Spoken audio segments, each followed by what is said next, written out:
Hello, welcome to my speedrunning basics guide. The goal of this video is to introduce any Hades player to speedrunning the game. The information will cover a lot of the fundamentals, from mirror settings to technique, and general information.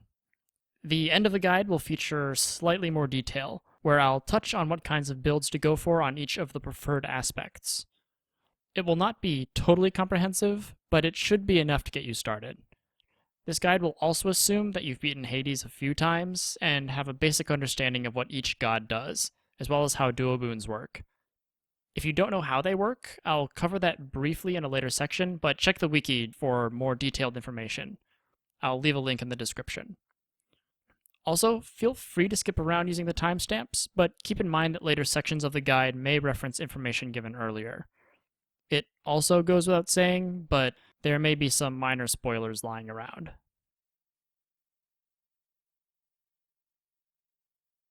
Let's quickly talk about the available speedrunning categories.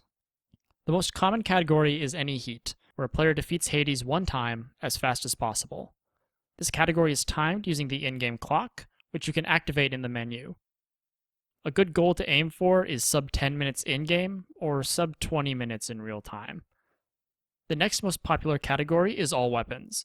The player must beat Hades once with every weapon, a total of 6 times. Unlike any heat, the category is timed using real time. A good goal to aim for this is sub 2 hours and 10 minutes. Other categories that are significantly less relevant to this guide are fresh file and 50 heat. You can find both of these on the Speedrun website, but the circumstances are wildly different from regular play, both in terms of a normal player experience and speedrunning experiences. Check them out if you're interested, but this guide will be focusing more on any heat and all weapons, with real time as a primary concern and a special focus on all weapons. With that out of the way, let's talk real quick about aspects.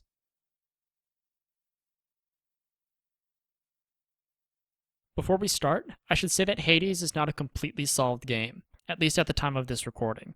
Everything I say from here on out is based on the best information and experience we have, but a lot can easily change, either through balance patches or discoveries by the community. And of course, what is best can sometimes vary depending on the person and their preferred play style. That being said, each weapon has its own preferred aspect. If you want to get into speedrunning, the aspects I'm about to list are naturally fast and generally easy to get into. It's worth noting, though, that almost every aspect has the capacity to go fairly fast. For sword, Poseidon and Nemesis are both incredibly fast. The shield prefers Beowulf, Spear prefers Achilles, Bow saw the most changes with a 1.0 release, but Hera still seems to be the most consistent in terms of speed. Fists prefer Demeter, and Rail prefers Eris, which is also likely one of the fastest weapons in the game. We'll talk about some good builds for these weapons later. If you happen to like any of these aspects, you're in luck. They're usually the ones you'll see in all weapons runs. If you can, you should have a maxed mirror available. This may take some time, and if you want to play the game with every resource available, you can find some maxed save files on the Speedrun resources page. This is what a general optimized mirror looks like. If you run what you see here for any weapon, you can get solid times. If you're feeling confident, you can switch from thick skin to high confidence, which gives a global boost in damage.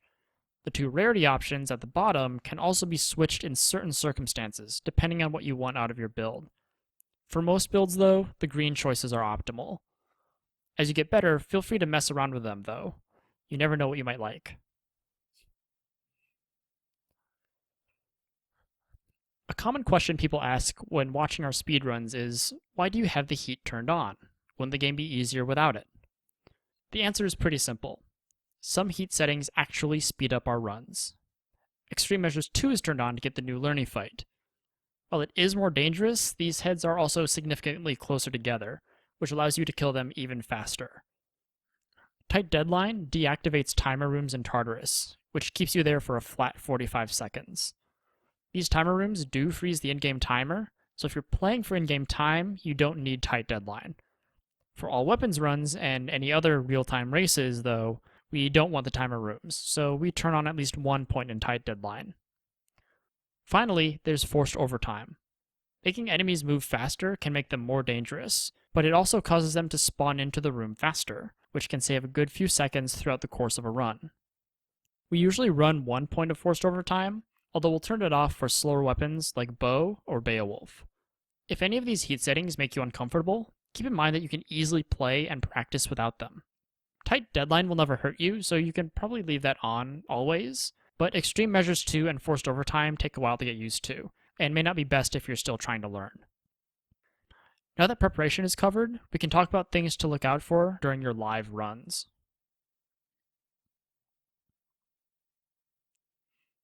Each biome has a set amount of chambers between the first room and the final shop, which always lead to the boss. Tartarus has 12 chambers, Asphodel has 6, Elysium has 8, and Styx has a variable amount depending on how lucky you are with the sack. Usually you have to fight through combat encounters to progress in any given biome, but the game also has free rooms, which still progress you through the biome, but take almost no time to get through, since you won't be fighting any enemies. Here's what those free rooms are. First, every biome has a mid-shop, which you'll always take when you see them, even if you have no gold to spend. Walking through Charon's shop is always faster than clearing an encounter. Fountain rooms are a bit out of your control.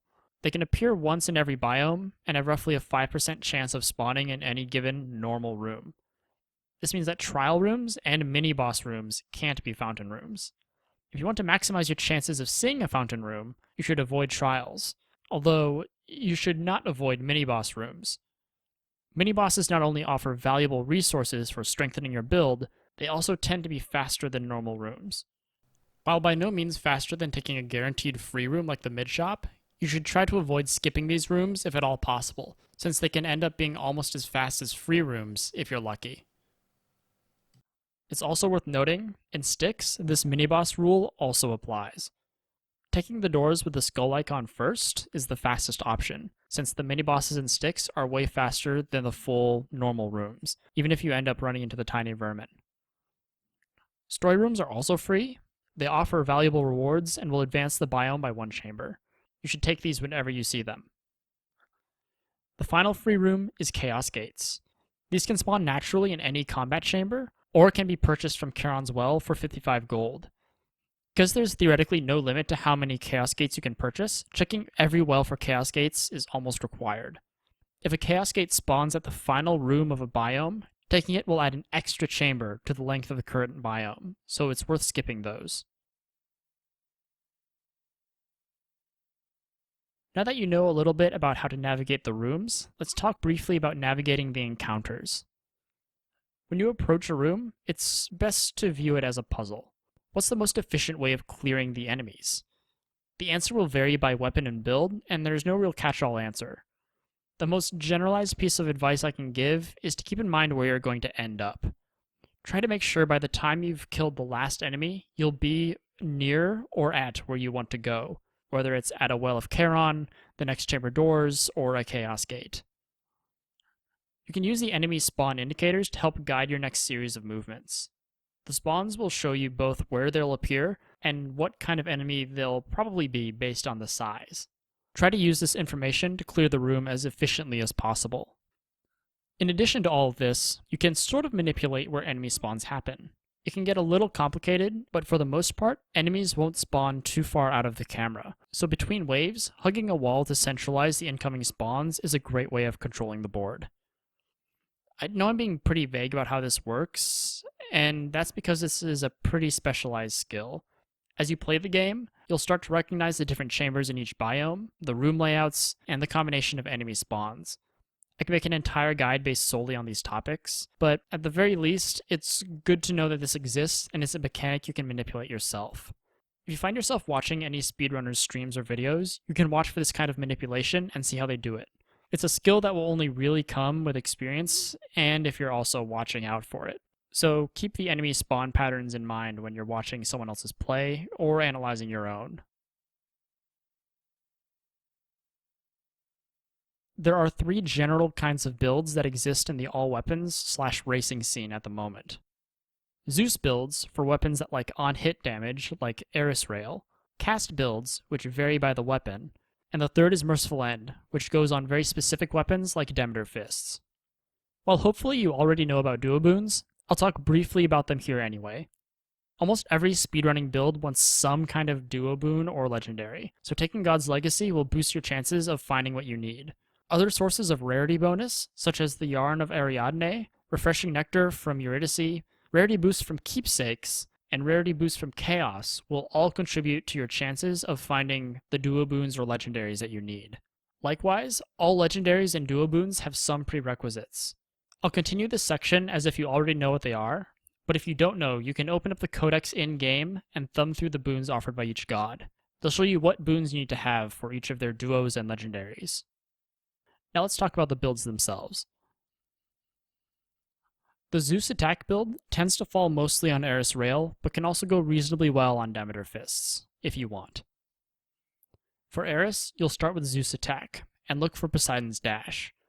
You'll build for Sea Storm, and your damage combo will primarily involve dash attacking directly into enemies and firing off your special while you're reloading.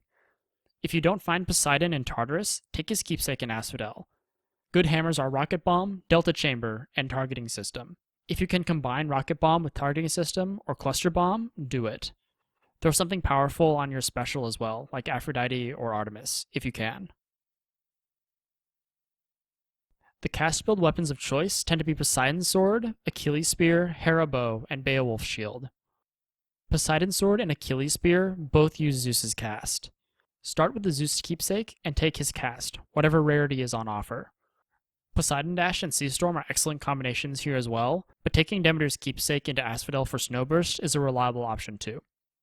Cast builds rely a lot on base damage, which means you'll want to find as many palms as you can. The first and second palms are extremely valuable. Prioritize them as hard as you can in Tartarus. Once you hit level 6 on a cast, it's usually worth palming something else, like exit wounds from Artemis or an attack boon if you happen to have one. Keep an eye out for quick reload and flurry cast from Hermes, and you can always enable his legendary by taking his keepsake into Asphodel or Elysium. From there, you'll want to focus on chasing down your casts as you cast them. Paying attention to the bounces is the hardest part, and Zeus's cast tends to be pretty chaotic. With Achilles Spear, focus on finding Flurry Jab or Serrated Point to supplement your boss damage.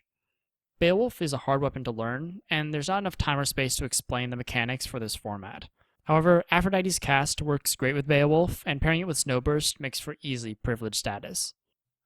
Hera Bow is in a similar boat, in that it's a difficult weapon to learn without a bit of practice and familiarity with how bow works. It's also in the greatest state of flux at the moment, since we're still figuring out what the best builds are. However, Athena cast, Aphrodite cast, and Poseidon cast are all viable picks on Hera Bow. With Athena cast, you'll want to find Parting Shot, and with Poseidon cast, you'll want to find a Mirage Shot and Quick Reload. Aphrodite just wants Snowburst. Also, while hammers don't matter too much on Hera, Charged Volley is the one to look out for, since it makes quick work of large enemies and bosses. Finally, Merciful End is usually reserved for Demeter Fists.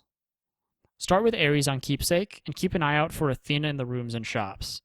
If you don't find her in Tartarus, equip her Keepsake in Asphodel.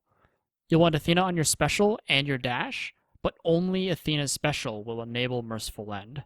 The dash will not. This means you have to leave both your special and your dash slot open until you find Athena.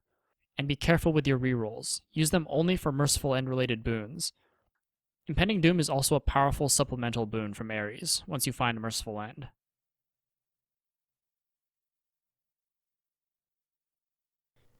There are two kinds of speed you'll want to improve during your practice: the moment-to-moment gameplay and the decision-making. Moment-to-moment speed comes with good execution of game mechanics, knowing where to dash, dealing your damage efficiently, etc. A lot of this is touched on in the section on enemy spawns, and the rest is up to the specific weapon and the build you're playing. The kind of speed I want to focus on is the decision-making. If you're racing, doing an all-weapons speedrun, or otherwise playing for real time, the speed at which you make build and purchase decisions matters a lot. One question that gets asked a lot is how we make our decisions so quickly. The menu pops up, and in less than a second we've decided on a boon and moved on. But in reality, we're not actually making decisions that quickly. Rather, before we even open the boon menu, we've already determined what we want. For instance, in this clip, I'm entering a mini-boss with a Poseidon offering. I know I want his dash, so I'm automatically looking for it.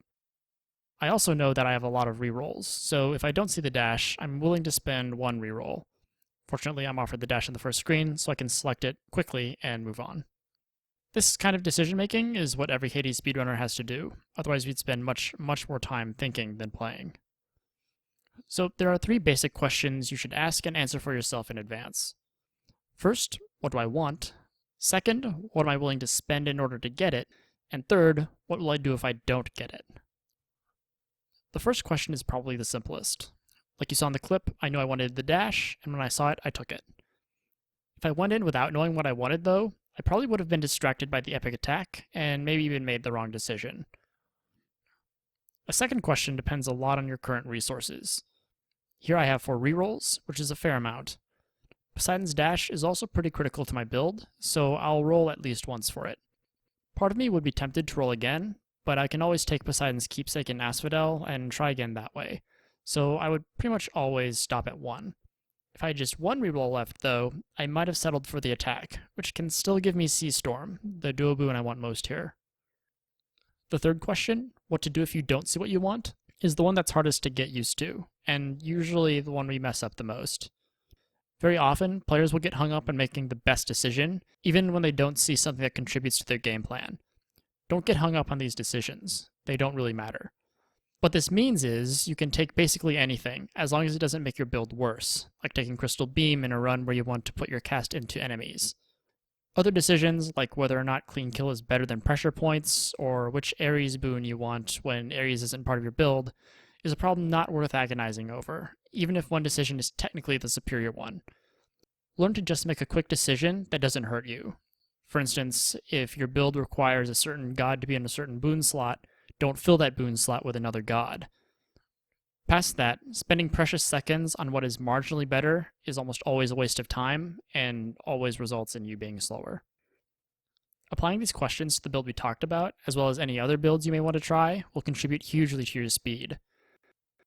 As you play more and more, the directions you can take your builds in will only expand, allowing for more interesting decisions, and for more decisions to be good ones. But that comes with time and focus. Keep in mind that these builds are general guidelines, and are by no means finalized in terms of what's best. On top of that, due to the randomness of the game, your builds are inherently dynamic, and you'll be cobbling a lot of stuff together on the fly. Making the most of what the game offers you matters a lot, and sometimes your priorities will change. So don't take these builds as the definitive best builds in the game right now. Rather, use them as baselines to practice on, and get used to playing quickly. Of course, the best way to improve is to practice, and to watch other players.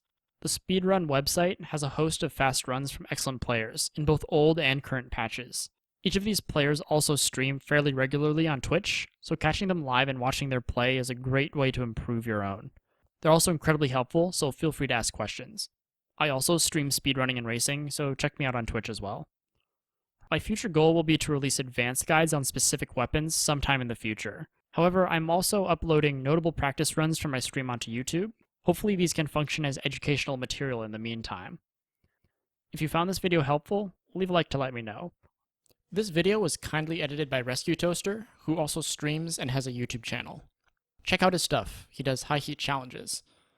Relevant links to everything I've mentioned in this guide will also be in the description, and there's a text version of this guide available as well, if you don't want to have to rewatch the video for the information. Thanks for watching, and I hope to see your runs on the leaderboard.